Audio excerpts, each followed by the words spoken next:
ಮೇ 9ರಂದು ಚಿತ್ರದುರ್ಗದಲ್ಲಿ ಬಿಎಸ್ವೈ ಅಭಿಮಾನೋತ್ಸವದ ಕಾರ್ಯಕ್ರಮಕ್ಕೆ ದಾವಣಗೆರೆ ಜಿಲ್ಲೆಯಿಂದ ನೂರಾರು ಬಸ್ಗಳ ವ್ಯವಸ್ಥೆಯನ್ನು ಮಾಡಲಾಗಿದೆ. ದಾವಣಗೆರೆಯಲ್ಲಿ ಕೇಂದ್ರದ ಮಾಜಿ ಸಚಿವ ಜಿಎಂ ಸಿದ್ದೇಶ್ವರ ವಿಚಾರಕ್ಕೆ ಸಂಬಂಧಪಟ್ಟಂತೆ ಪ್ರತಿಕ್ರಿಯೆಯನ್ನ ಕೊಟ್ಟಿದ್ದಾರೆ. ಈಗಾಗಲೇ ಬೆಳಗ್ಗೆ ಇದ್ದಂತಹ ಆ ಒಂದು ಸಮಾವೇಶನವನ್ನ ಮಧ್ಯಾಹ್ನಕ್ಕೆ ಶಿಫ್ಟ್ ಮಾಡಲಾಗಿದೆ. ಈ ನಡುವೆ ಬಸ್ ವ್ಯವಸ್ಥೆ ಹೆಂಗಿರುತ್ತೆ ಏನ್ ಕತೆ ಅಂತೆಲ್ಲ ಬಹಳಷ್ಟು ರೂಪುರೇಷೆಗಳು ಸಿದ್ಧವಾಗ್ತಾ ಇದೆ.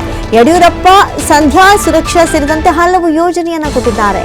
ರೈತರಿಗೆ ಶೂನ್ಯ ಬಡ್ಡಿ ದರದಲ್ಲಿ ಸಾಲ ಸೌಲಭ್ಯವನ್ನ ಕರುಣಿಸಿದ್ದಾರೆ. ರೈತರ ಸಾಲ ಮನ್ನಾ ಮಾಡಿದ್ದಾರೆ. ಕೃಷಿ ಬಜೆಟ್ ಕೊಟ್ಟ ರೈತ ನಾಯಕ ಬಿಎಸ್ ಯಡಿಯೂರಪ್ಪ ಸೈಕಲ್ ಮೇಲೆ ತಿರುಗಾಡಿ ಬಿಎಸ್ವೈ ಅನಂತಕುಮಾರ್ ಪಕ್ಷವನ್ನ ಕಟ್ಟಿದ್ರು. ಆ ಪಕ್ಷ ಕಟ್ಟೋಕೆ ಅಷ್ಟು ಶ್ರಮಿಸಿದ್ರು. ದಕ್ಷಿಣ ಭಾರತದಲ್ಲಿ ಪ್ರಥಮ ಬಾರಿ ಬಿಜೆಪಿ ಅಧಿಕಾರಕ್ಕೆ ತಂದಂತಹ ಧೀಮಂತ ನಾಯಕ ಅಂತ ಯಾರಾದ್ರೂ ಇದ್ರೆ ಅದು ಬಿಎಸ್ ಯಡಿಯೂರಪ್ಪ. ಮೇ 9ರ ಈ ಬಹುಮುಖ್ಯ ಕಾರ್ಯಕ್ರಮಕ್ಕೆ ಎಲ್ಲರೂ ಆಗಮಿಸಬೇಕು ಅಂತ ಹೇಳಿ ಮನವಿ ಮಾಡ್ತೇನೆ. ಕುಟುಂಬದ ಕಾರ್ಯಕ್ರಮ ಅಂತ ವಿರೋಧಿಗಳ ಆರೋಪ ವಿಚಾರಕ್ಕೂ ಸಂಬಂಧಪಟ್ಟಂತೆ ಪ್ರತಿಕ್ರಿಯಿಸಿದ್ರು. ಅದು ಕುಟುಂಬದ ಕಾರ್ಯಕ್ರಮವೇ, ಎಲ್ಲರೂ ಸೇರಿ ಮಾಡ್ತಾ ಇದ್ದೀವಿ. ದಾವಣಗೆರೆಯಲ್ಲಿ ಕೇಂದ್ರದ ಮಾಜಿ ಸಚಿವ ಜಿಎಂ ಸಿದ್ದೇಶ್ವರ್ ಹಲವಾರು ವಿಚಾರಗಳ ಕುರಿತು ಮಾತನಾಡಿದ್ದಾರೆ. ಜೊತೆಗೆ 1000ರಷ್ಟು ಕೆಎಸ್ಆರ್ಟಿಸಿ ಬಸ್ಗಾಗಿ ಮಾತುಕತೆ ಮಾಡಿ ಬಂದಿದ್ದಾರೆ. ಇನ್ ಪ್ರಿನ್ಸಿಪಲ್ ಕೆಎಸ್ಆರ್ಟಿಸಿ ನವರು 5000 ಬಸ್ ಕೊಡೋಕೆ ಒಪ್ಪಿದ್ದಾರೆ. ಎರಡನೇದು ವಿಧಾನಸಭಾ ಕ್ಷೇತ್ರದಿಂದ 100ರಿಂದ 200ವರೆಗೂ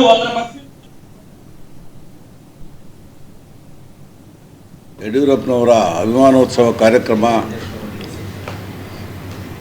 ರಾಜ್ಯದ ಮೂಲೆ ಮೂಲೆಯಿಂದ ಸುಮಾರು 9-10 ಲಕ್ಷ ಜನ ಸೇರುವಂಥ ಕಾರ್ಯಕ್ರಮ.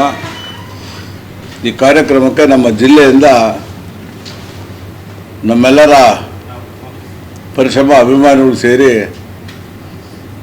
ನೂರಾರು ಬಸ್ಸು, 400-500 ಕಾರು ಮತ್ತು ಟ್ರ್ಯಾಕ್ಸ್ಗಳು ನಮ್ಮ ಲೋಕಸಭಾ ಕ್ಷೇತ್ರದಿಂದ ಹೊರಟಿದ್ದಾವೆ. ಸುಮಾರು 20-25 ಸಾವಿರ ಜನ ನಮ್ಮೆಲ್ಲರ ಪರವಾಗಿ ಈ ಒಂದು ಕಾರ್ಯಕ್ರಮದಲ್ಲಿ ಭಾಗವಹಿಸ್ತಾರೆ. ಬಹುಶಃ ಯಡಿಯೂರಪ್ಪನವರು 4 ಬಾರಿ ಮುಖ್ಯಮಂತ್ರಿಯಾಗಿ, 1 ಬಾರಿ ಉಪಮುಖ್ಯಮಂತ್ರಿಯಾಗಿ ಸುಮಾರು 44-45 ಯೋಜನೆಗಳನ್ನು ಕೊಟ್ಟಿದ್ದಾರೆ. ಸಂಧ್ಯಾ ಸುರಕ್ಷೆಯಿಂದ ಹಿಡಿದು, ಭಾಗ್ಯಲಕ್ಷ್ಮಿ ಬಾಂಡಿಂದ ಹಿಡಿದು, ಹಾಲಿಗೆ ಸಬ್ಸಿಡಿಯಿಂದ ಹಿಡಿದು ಸೈಕಲನ್ನು ಕೊಡುವಂಥ ವಿತರಣೆ ಇರ್ಬೋದು, ಮತ್ತು ವಿಶೇಷವಾಗಿ ರೈತರಿಗೆ ಸಾಲ ಮನ್ನಾ, ಬಡ್ಡಿ 0% ಸಾಲ ಕೊಡುವಂಥ ಯೋಜನೆ, ರೈತರ ಬಜೆಟನ್ನು ವಿಶೇಷವಾಗಿ ಕೊಟ್ಟಂಥದ್ದು.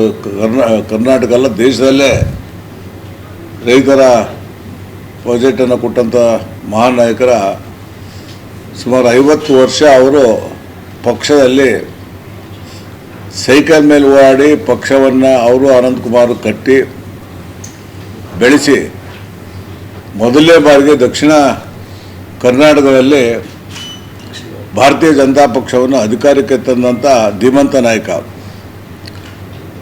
ಅವರ ಒಂದು ಈ ಕಾರ್ಯಕ್ರಮಕ್ಕೆ ನಮ್ಮ ಜಿಲ್ಲೆಯ ಕ್ಷೇತ್ರದ ಎಲ್ಲ ಜನರು ಕೂಡ ನಾನು ಕರೆ ಕೊಡ್ತೀನಿ.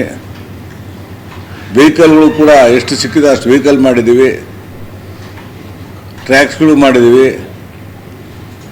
ತಾವು ಕೂಡ ಸ್ವತಃ ಕಾರುಗಳಿದ್ದರೆ ಕಾರುಗಳಲ್ಲಿ ಮತ್ತು ಬೇರೆ ಬೇರೆ ವ್ಯವಸ್ಥೆಯನ್ನು ಮಾಡಿಕೊಂಡು ಭೂತವರ ಭವಿಷ್ಯ ಅನ್ನೋ ರೀತಿಯಲ್ಲಿ ಸೇರ್ತಾರೆ. ಇವತ್ತು ಬೆಳಗಿನ ಕಾರ್ಯಕ್ರಮ ಅಂತೇಳಿ ಬೆಳಿಗ್ಗೆ ಮೊದಲು ಫಿಕ್ಸ್ ಆಗಿತ್ತು.